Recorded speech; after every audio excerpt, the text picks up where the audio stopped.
Hi, my name's Todd. I'm your host for the Laundry List. Welcome back. Hope you guys had a great week. We are here in the studio, and we got Alex and Blake. Hello. And Ralph. Say hi, all Ralph. Here. Say hi, Ralph. Ralph wants to be on the podcast. Such a good boy, Ralph. Yes, he knows. He knows. Yeah, we're here. We're excited. It's a beautiful Saturday. Alex keeps asking what the topic is, and I keep telling her it's her, and she didn't like that answer. Yeah. So the topic will be anything but Alex today. How's that? Works for me. You like that one? Yeah. Anything but Alex. Yeah, before we get into it and start talking about relationships, Blake's going to read the laundry list and the promises. All right, so this is the laundry list. 1, we became isolated and afraid of people and authority figures. 2, we became approval seekers and lost our identity in the process. 3, we were frightened by angry people and any personal criticism.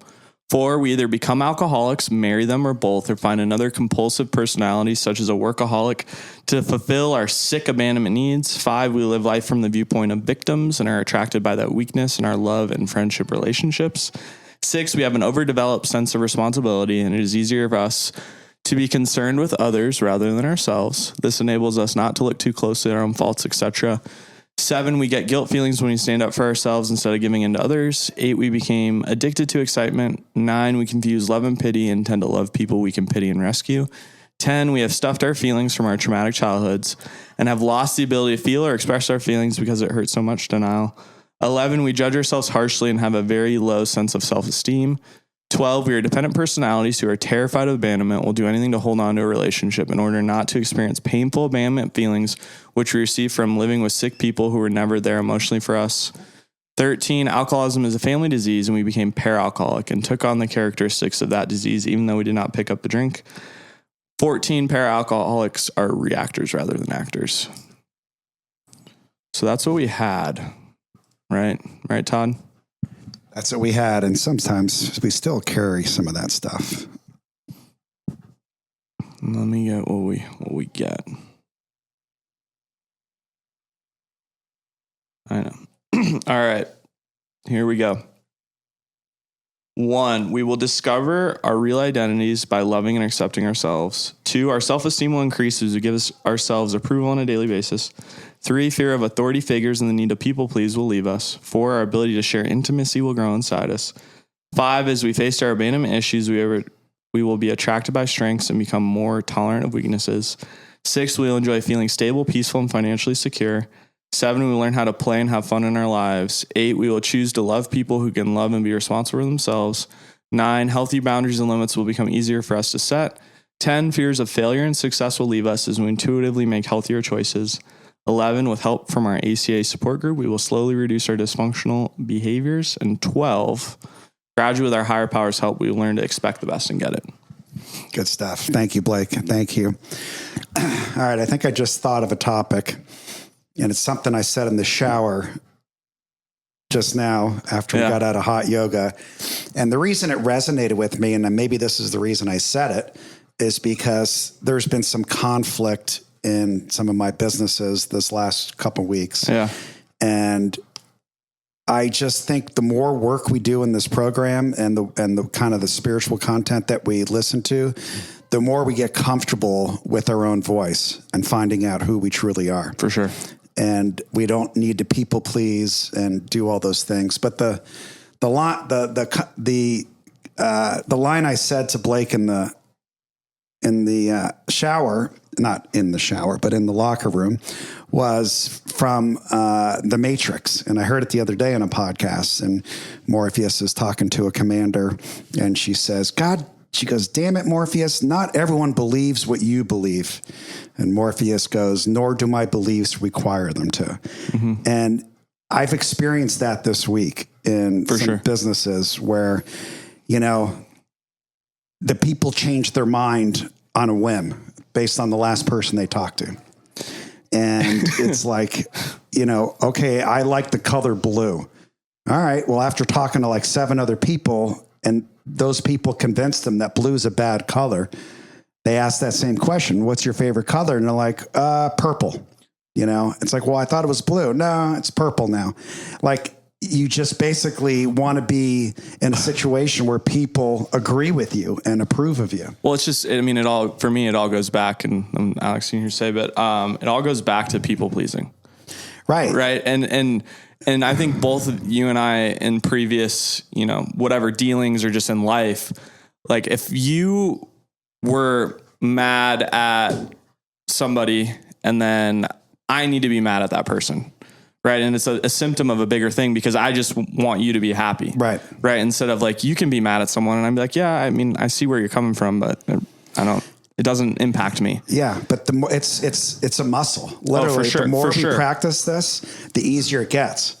Because I used to be the prototypical people pleaser. Like, I wanted everyone to be happy. I wanted everyone to like me, everyone to be like on the same page, no conflict. And I was part of the problem in business, personal. But it's pretty hard to run a business or run your personal life by committee and being a people pleaser. No question. Like, you need to, if you're going to, and that's something that I am trying to do. If like, I believe in something strong enough, I need to just do it and be willing to stand on the consequences instead of, well, what do you think? What do you think? What do you think? It's like, no, do what you think is best and just be ready to stand on why you made that decision. Yep. Cause you don't have to, bet against the consensus and be right. Well, it's just uncomfortable for a lot of people. And I think the more you practice who you truly are, and people are like, well, how do I know what I believe in? How do I know what my opinions are and my ethics are? And, and that's where the self-discovery comes in. And like in this particular situation in this business, like, I'm like, you told me one thing yesterday, and today you're telling me something completely different. What changed in the last 12 hours? Well, what changed is you talked to other people. Okay. You were probably lying to me in the first place. Okay. So it's like people are afraid that other people are going to get mad at them. And I was a hero child growing up. I wanted everyone to look how good Todd's doing. Look how good he's doing in golf and at the house. And look, Mom, I cleaned my room. Look at me. Look at me. And with that comes the other side of that, which is no one could be mad at me. Nobody, can yell at me. No one can say I'm doing it wrong because that triggers me. Yeah. You know? Well, I think the whole point of that interaction that you had was that belief probably wasn't even his belief, to begin with. So if you're going to stand by your beliefs, whose belief is it? Are you regurgitating what someone else has told you is the right thing to say or the right thing to believe? And then when someone else disapproves of that, you then switch over. So, and yeah, that's the hardest part is what really is my belief. And it's hard to have a relationship with someone like that. Like, okay, we talked for an hour yesterday and you told me all of this. And now today you're talking to me and you're telling me something completely different. Yeah. How do you have a relationship with someone like that? Well, I think the deeper layer of that is, where did you develop the idea that your beliefs were bad or wrong, or, you were inadequate for having that, or, it made you feel like there was that your own personal belief was going to be ridiculed or shot down, or you're going to be in trouble for that. So there is a compensation. If I want somebody else to believe what I'm believing, I need to kind of sell it to them, because if I propose a belief and they how could you think that? You're so stupid, or you're so dumb, or whatever. There's an even deeper belief underneath that is, I need to convince this person that I'm smart, or I'm successful, or I've got it right, or I've got it figured out. So there's how always do you an stand ulterior by motive. your belief? Yeah, there's always an ulterior motive. In this case, I think he wanted my approval. He doesn't want to get fired, and he doesn't want to look bad. Yeah. In this case. So going to that quote, how do you stand by your belief if your belief is dependent upon the opinions of others? So how do you get to the belief that this is truly what I believe, regardless of what anybody else thinks? Yeah. And I think in this particular situation, or in any situation, the characteristic and what I think Neo's talking about, or Morpheus is talking about, is a leader believes their value set more than anyone else in the room. Right. And you can't be a people pleaser doing that. And, and if somebody has the conviction and is willing to stand on it, that's that's where it I comes mean, from. can you imagine like the president of the United States being such a people pleaser? I mean, they have to make decision after decision after decision I think all we day have long. one in office right now, catering to the special interest groups. It's kind of what politicians do. Yeah, but I mean, you got to make decisions. So even if you're a people pleaser, you're at least choosing some of the people, right? Yeah, or at least some of the other people aren't going to be happy with. Yeah, that but decision. I think politics is not a great example because they're constantly only giving you what other people. Yeah, we want. can use that example with like Elon Musk or Mark Zuckerberg. Yeah, which they get criticism all the time. Yeah, but still do what they. But at the end of the day, they're going to do what they think is right. Yeah. Like, yeah. At one point in Facebook's history, everyone wanted Mark Zuckerberg to sell Facebook.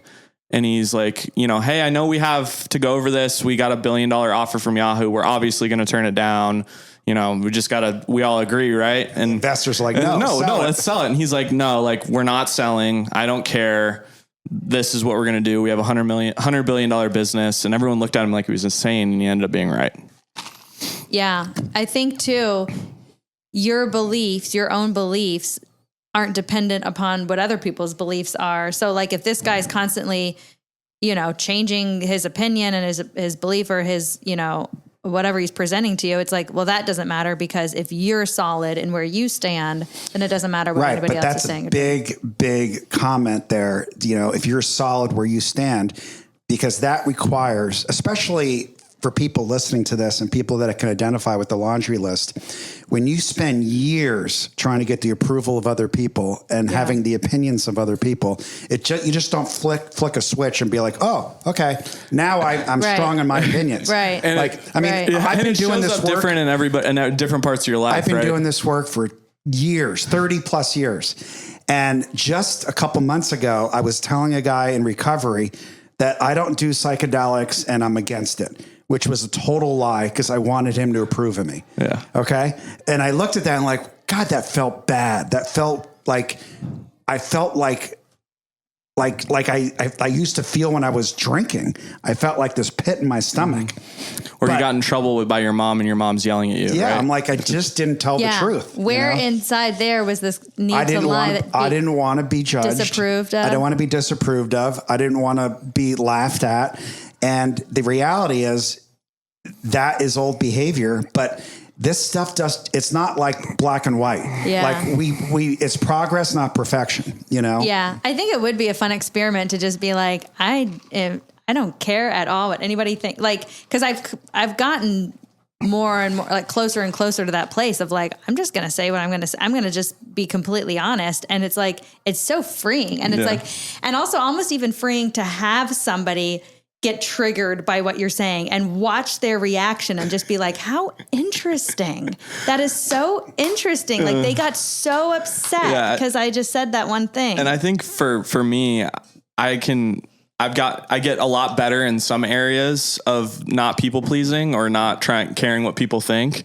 But then there's, one glaring part of my life where I still have a hard time with that. Mm-hmm. You know where I laid it on thick was when I started dating after my divorce. Oh, that's how like I have a hard time. It's like, oh yeah, I love that. You like skydiving? Oh my God, I love skydiving. You like, mushrooms on your food? Oh my God, I love mushrooms. And I mean, how do you get to know someone when everything you say is a lie? Yeah. How can you actually develop a relationship and get to know somebody? That's so funny because I was on the online dating for like 2 months. I literally put on my profile exactly what I think people wouldn't. I was like, if you don't like Trump, don't message me. I was like, if you can quote Frasier or Seinfeld, you can message me. If you can't, don't message. I was like, weed them out. I was like, I don't want to talk to anybody that's already like so far off my like radar. It's like, why waste my time with that person? It's so freeing to be like that. It really is. It is. It's awesome. And then you attract the people in your life that and you're not wasting time. Get along with and you. The universe is like, okay, this person is clear in what they want. We're going to give it to them. Where if you're confusing the universe and being like, I like blue, I like pink, I like red, I like black. It's like the universe doesn't know what the fuck to do because you're like all over the board. Hikes. I like travel. It's like that is the most broad. Like, who are you trying to attract there? Like everybody and anything. Well, you're just trying to hit as many. Actually, I don't really enjoy hikes that much, so that probably narrow me out. Or traveling. I'm like, okay, weed those people out. Yeah, but it's like a slippery slope. Like Blake and I were talking about this the other day. Like, I was dating a girl and she smoked a lot of weed and I'm like sober. I'm like, she keeps asking me to smoke weed with her. I'm like, yeah, maybe I'll smoke some weed with her. And like Blake's like, yeah, dating, because he hasn't dated really being sober. And you were talking about like how like you have to be firm and like, no, I don't drink. Dude, Todd showing up with a Rasta hat and dreadlocks. It's like the go-to line is like, hey, maybe we can grab some drinks on Thursday night. But like it's setting. I can't say that because it's setting. It's not like I don't drink. I don't drink. Right. So like, well, why would you say that we should grab drinks? Like, yeah, coffee. Yeah. Dinner. Yeah. Exactly. But you know what I'm saying? Yeah. Yeah. Yeah. So it's like, I'm setting, like, I'm not. You might be attracting somebody who wants to go and get drinks after work. And then they're like, oh, you don't drink? And well, it's I like get drinks all after the work girls that I've been with recently since my divorce are all kind of have that same party or inner, and I don't like that, but I keep getting so that. Funny. Well, and it's some level you're attracting that. No, yeah, and it's probably because I'm addicted to chaos and action and excitement. Yeah, and if you are into that, then like great. But if you really truly I'm are, really not. Yeah, then here's a great Yeah. experiment. Like go out and just be blatantly honest and see who comes back, because you will get somebody.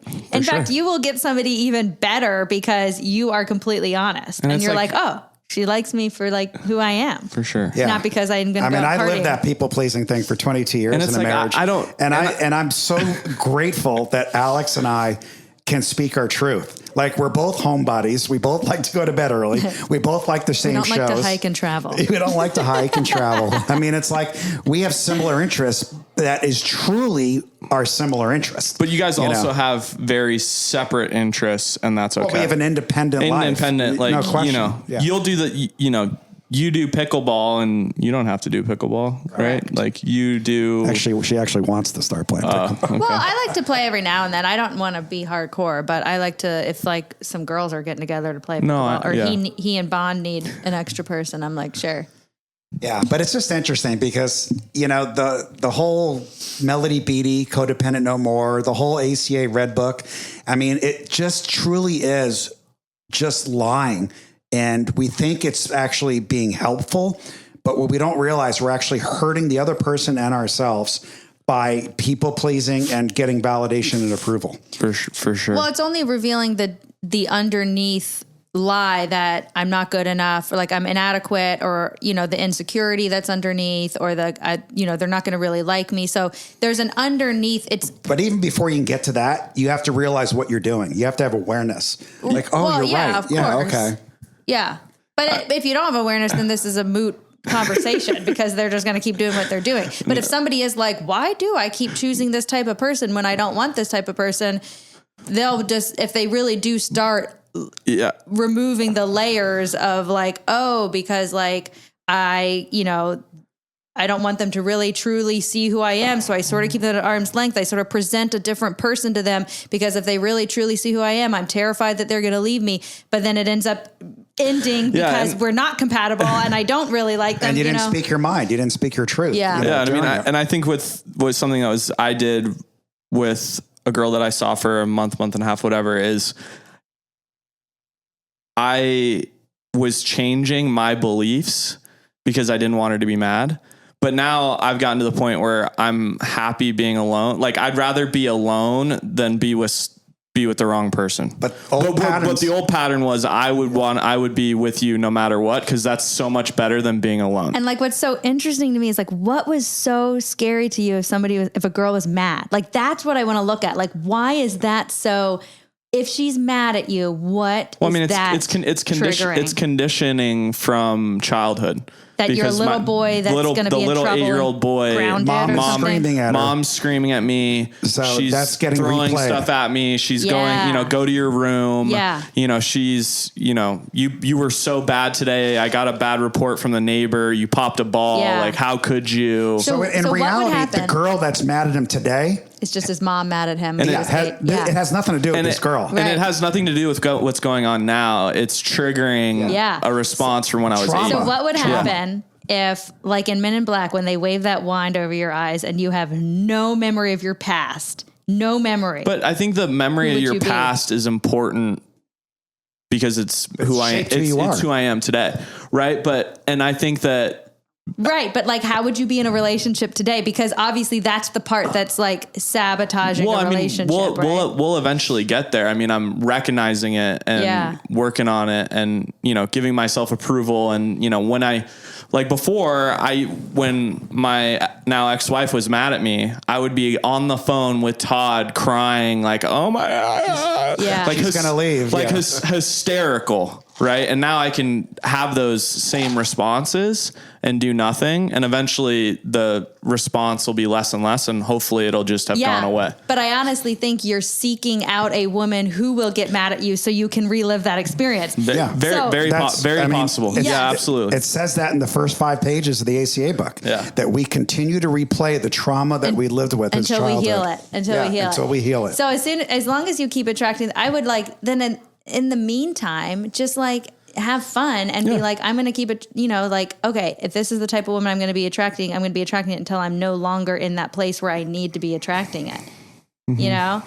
I just think like there's so much fun to be had in the world. Like, why are we so like hard on ourselves and like looking at the bad and looking at the traumatic? It's like, it's all conditioning like from you're going to environment. one day look back at where you are in this life and you're going to be like, man, I had so much fun. Right. For sure. I mean, I am having fun. Yeah. Right. I am.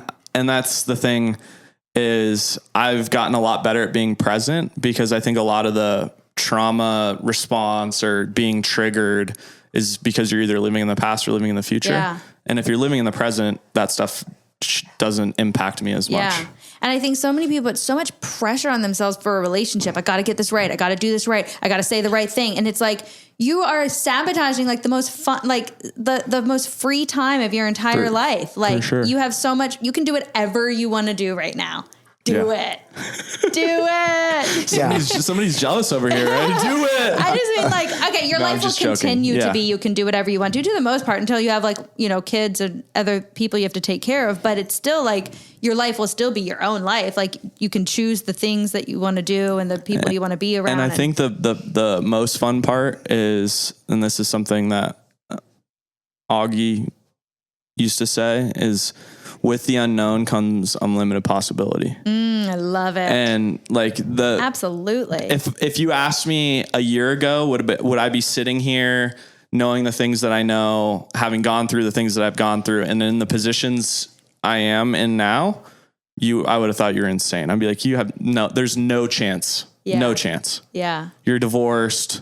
You live in Mesa by yourself and you're running a roofing company. I would have been like, how do we get there? But I'm exactly where I'm supposed to be because that's the way it's happening. And you can be happy no matter what the circumstances for sure. are, because it is a state of mind. For sure. I mean, I love the book Viktor Frankl wrote, The Meaning of Life, because those people in the Holocaust that survived played the tape in their minds of beauty and childhood memories and being in fields with their kids and their dogs. And those are the people that not only survived, but actually came out of the Holocaust and World War II happier than they've ever been in their life, they said. Because they didn't stay in the trauma of the current situation, the current circumstances. Yeah. So no matter where we are, we could find a place of gratitude and love and freedom. Yeah. Yeah. And even like saying like you're in the best time of your life, like I even feel like that about myself right now. Like I'm never going to be 36 years old again. And I could change the script and be like, I am going through this IVF and it's so difficult. And we have this grief in our family. I could go on and on about how this is such a hard year, but I'm going on about like, I've been doing everything I've wanted to do this year. And the book in the Tao, it talks about, it's all perspective. It's all perspective. And we've talked about the proverb. All perspective. Is it good or bad? Absolutely. And that was my first experience on ayahuasca, where the medicine took me back to every part of my life where in my, sobriety story or in therapy or I would describe this time of my life as being dark, or I was depressed, or I struggled. And literally I was shown how much fun I was having, how much laughter, how much friends and family and travel, and how much I loved my job. Like it was showing me and then took me all the way back to being a kid and like laughing at sleepovers. Literally, I was shown every moment that I thought would have been like a difficult time was like, no, look how much laughter you had. Look at like the friends you had, the family you had. Like, look how like awesome your life has been. And especially it took me to like the 2 years leading up to before I had gotten sober was like, in my story was like, oh, you know, I was doing all these bad things, but it was like, no, I had made all these friends at work. I was working as a nurse. I loved it. My sister would spend summers with me. I was with family in California. Like we were laughing and it was like, oh my gosh, that's my story. Yeah. My story is like, life has been so great. Yeah, there's always going to be trials and tribulations, but if that's what I'm focusing on, I'm going to have like a much more depressing perspective of my life. We can all sit here and we can all figure out a way to depress ourselves. Yeah.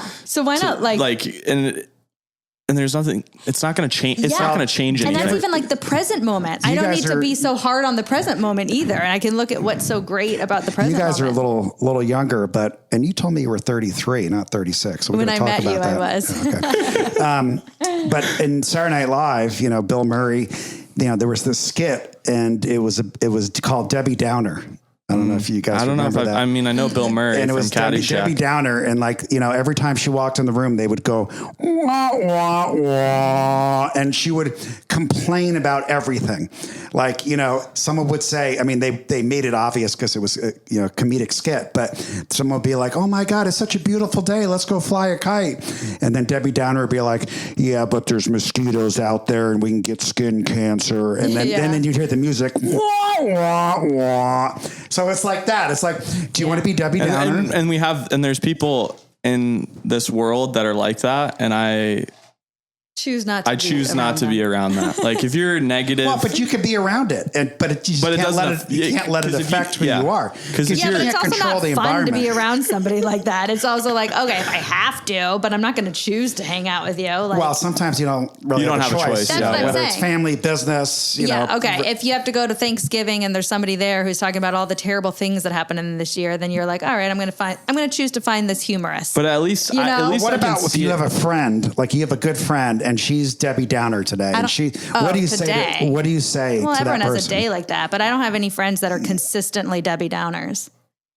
And do you have the awareness to like see that clearly, or why are you saying I have a friend that's consistently a Debbie Downer? Well, I think we all have Debbie Downers in our life. We definitely do. And sometimes because we're good friends and we have so much compassion and empathy, we might be like, oh, it's okay. Oh, things are going to get better. Oh, it's going to work out. I think in the family world, there might be some people like that, but I don't know, like choosing to be friends with. I might have friends that like their lives are a little chaotic, but that to me is entertaining. I'm like, give me the tea. Like, let's, like that's okay. Like, they're not like, poor me. I can't believe this happened to me. Like, that's hard to be around all the time. You know, it's great. You just reminded me of something. Like when I go to meetings in AA and people are like, how's Alex doing?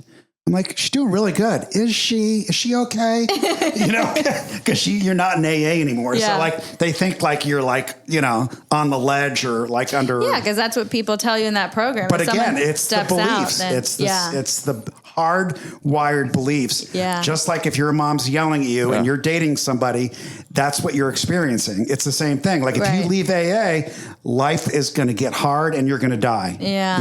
Which might be the case for some people. Which is why I wanted to leave it even more. Like be like, I'm going to do great and I am great and I feel great and everything's great. No, and the thing that with not being a people pleaser as much anymore, I can have my own opinion and what you think doesn't really matter, because I think a lot of times, especially when you're newly sober in AA, like you rely on everyone else's opinion to survive. And that's okay at the time. Like, yeah, absolutely. I early on, Ross, love him. Like I relied on Ross to tell me if I was okay or not. And there's been times I relied on Todd to tell me if I'm okay. And now people can do what they want to do. And it doesn't mean that I have to do it or that it's wrong or that it's better or whatever. It's just, it is what it is. Yeah. Yeah, that's funny because that reminds me of this guy I met with this morning that I'm working with. He goes, "Yeah, I got this health stuff going on, and I got this like pain in my chest, and I might have a tumor, but I'm sure it's benign. And I said to him, and this is where the people pleasing's out the window. I go, well, how do you know it's benign? Like, you haven't got it tested. Like, what if it's not benign? Like, everybody wants to blow smoke up everyone's ass. Like, everything's going to be great. Everything's going to be, but it could be great even if it's not great, right? Like, if it is malignant and you have cancer, then you'll deal with it, but you'll be fine. Yeah. You're always going to be fine, It's a and that's what I was trying to get across to him. Like, always, your kids don't, like, his kid wants to go to a party school and he's like, nope, I'm not letting her go to a party school. I'm like, if she goes to the party school, it's fine. It's going to, everything's school happening. Is a party school, everything by the is way. happening the way it's supposed to happen. Schools are, at least. For sure. And that's what I've come to realize is that everything is unfolding the way your life's unfolding. And it's like, you don't need to judge it. And when you let go and you just get in the middle of the river, it's so fun. Absolutely. Because I'm not in the outcome business. I'm in the process business, and I just do what I need to do today. And whatever. Exhausting. It's exhausting when you finally and surrender. I have sympathy and empathy for what we jumped off on, because that is so hard to manage all the other people and remember what you told somebody and what, this person, and I need this person, and I told this person this. And then it's like, you don't even especially when your job's and it's just like, and it's exhausting thinking about. Yeah. Like, I feel so sorry. Like, and there's nothing wrong with changing your opinion or your position, but just be honest. Yeah. Because we can deal with whatever it is, but we just can't deal with not stating what your truth is. Again, it all comes down to conditioning. Like, but you ask, why do we do these things? We can deal with that. If you're in a position, if you're really in a place where you're like, I don't need to control anything, then other people trying to control anything is just entertaining. Well, if you look at it that way, but again, everything comes from your conditioning and it's early childhood. For sure. It's not like shit that happened 2 weeks ago. No. It's shit that happened when you're young that's getting replayed. So when Alex or Todd is like getting criticized, like, hard, and we take it personally, guess what? That's not coming from adult Alex or adult Todd. That's shit that, when you were young and you got criticized, you felt your heart rate moving. You felt anxiety. You felt like you were in trouble. You felt shame. You felt bad. More like I had to prove myself. Well, yeah, I was that's the hero overcompensator. child. It'd be like, So when that gets replayed today, it has nothing to do with the current situation. Right. It's just getting replayed from when you were young. Yeah. But when you realize that, you can actually take a deep breath and go, oh, okay, no big deal. And then, and when you do have this self-awareness and you aren't a people pleaser and you've done the work, it is such a superpower in business and relationships. And I'm not perfect, but at least I'm aware of it. And that's 90% of the battle. Yeah. And like, for this guy, for example, that you were talking to, is like, I'm not going to let my daughter go to a party school. Well, that's most likely not his belief. Somewhere along the line, he was always told, if your daughter goes to a party school, she's going to get, whatever. We could go, raped, we could even go a layer deeper and be like, what he was like at a party school. And I don't want her and what he did to girls. And now he thinks it's going to be payback. If she goes to a party school, she's either going to be down in the pit serving drinks or up on stage dancing. Yeah. Yeah. And then there's this fear. What will people think of? What will people think of me? What will my family think of me? What will, that I'm going to have a loser of a daughter, whatever it is, or I'm going to have to come in and save her, and she's going to fail out of school, and I'm going to be taking care of her, and she's going to have a baby out of, like whatever it is. The possibilities are endless when you're playing the game of control. So what you're saying that love and acceptance is not unconditional. There are conditions on love and acceptance. And, we say those words so freely. I love you so unconditionally. I like you. I love you unconditionally. But there are so many conditions on every relationship out there. But when you start doing the work and you start looking inside, you actually can see, oh, wow, I just don't feel good about what I said. And then you can rectify it. You can call up that person and go, I know I said that, and I didn't really mean it, and I want to apologize. But here's what I really believe, and here's what I'm really saying, because that's freeing. Yeah. Like I had a call the other day in business, and I was in the minority, and it was a contentious conversation. And I stood firm in my belief. And guess what? My heart rate didn't go up. I didn't have anxiety. I didn't worry about what other people are going to think about me. And that is a new experience, because the old Todd would have folded in 2 seconds like a cheap suit and be like, all right, guys, let's just do what you guys want to do. I'm on board. That's the old Todd. He would have done that in 2 seconds. But this Todd's like, I truly believe what I'm standing for, and I'm going to stand by it. And I didn't fold like a cheap suit. No. And it feels good to actually stand up for. Suits fold really easily? Oh yeah, they do. They fall apart okay. like. I had no idea. Yeah. Wow. Fold like a lawn chair. Snap it together. Yeah. You get in it, you snap it. No, like and I think, you fold up. and like I a lawn think chair. with what you're saying, because I've had the same things, is that you end up getting more self-confidence, and you're giving yourself approval by doing what you think is best and what you truly believe in, instead of folding like a cheap suit. Because when you do fold like a cheap suit, you're really just devaluing your own self-worth. Because you end up feeling bad. If you call me and you're looking for approval, and I'm like, Blake, you're the man. Everything is going to be incredible. You are just so amazing. You're smart. You're witty. You're good looking. You're successful. If I keep telling you that over and over again, guess what? That becomes a drug, and you need that more and more and more. So you can't get it from yourself, because you're like, why should I get it from myself when I could just call Todd or Ross and get it from them? Yeah. And it's like, and it's so freeing not having to do that. He also loses respect for you, and he's like, Todd's just a people pleaser and telling me what I want to hear. Yeah. Like, I'm not going to him. If you're calling someone to blow smoke, you're not thinking of him as a people pleaser. You're thinking of them as your drug dealer. Okay. Yeah. There's no question. He's the dope man, and I need my fix. Yeah. And frankly, I used to do that with a bunch of guys. Well, like I would call guys, and I'd keep calling till I got the answer. That's for sure. Very common. And there's nothing wrong with that, but now I don't do that. Dr. Glover, in the book No More Mr. Nice Guy, he also has a book called Dating Essentials for Men. I remember this quote vividly when I went to his seminar. He goes, I want every one of you that are single, some people weren't single, to try to get 5 girls in one day to say no to you when you ask them out. And what he's trying to do, because that'd be pretty easy if you really try. You go ask a married girl out, because she's married. Got it. So you're trying to get 5 no's. I should start doing that. The point is, when you get comfortable with no and rejection and criticism, it doesn't have the effect on you that it does before you go through the trauma. It's like, if you're like OCD about germs, and every single person you touch is going to give you like a disease and a virus, like, what does it say to do?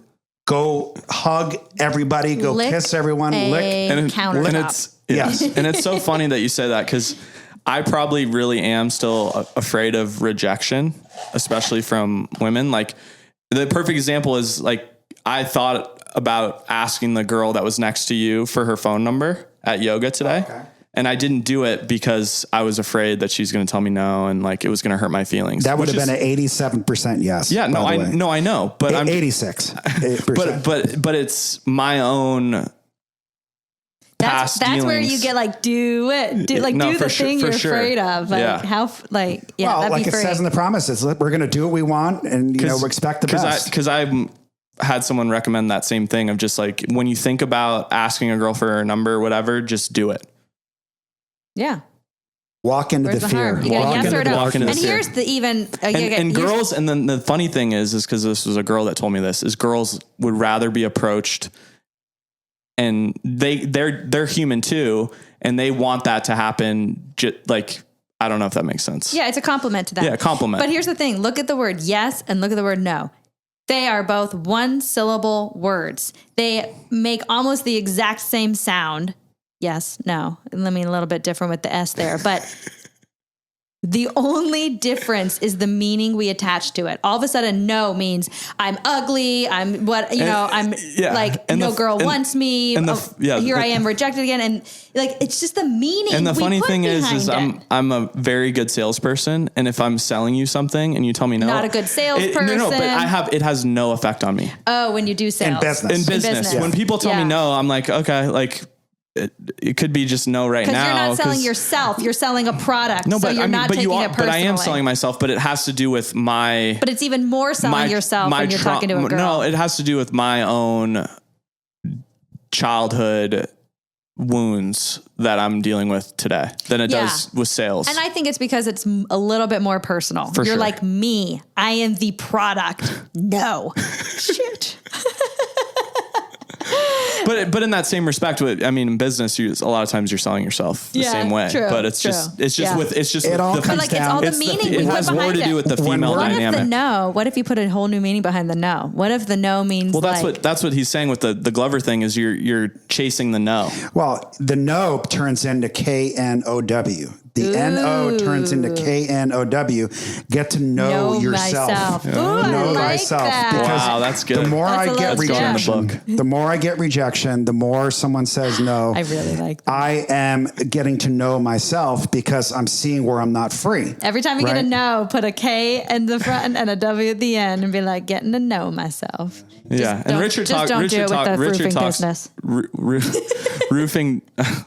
Richard talks about that is that the way you get to know yourself is through your experience with other people, not sitting in your room by yourself. Like, I'm going to get to know myself. Yeah. I'm going to read all these books. And no, it's your experience through the outside world. And like, how boring would your life be if you got a yes every single time? You'd be like, boring. Give me something exciting. Make my heart race. Make me get nervous, And that's what what is it like to always get yes, Alex?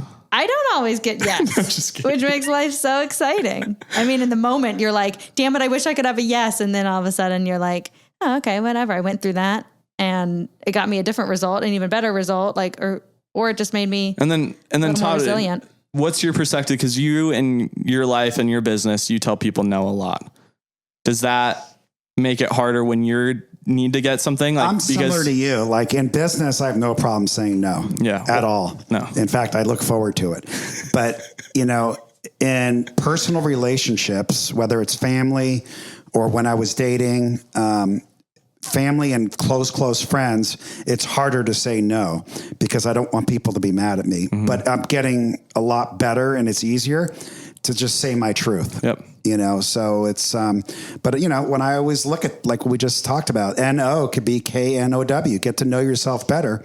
And, I look at rejection, criticism as a way of opening the door to find out what I truly, truly like and don't like, because if someone's giving me criticism that I respect, I can't take it personally. Like they're trying to help me. Well, and I almost get excited for people that I do care and respect and love and trust.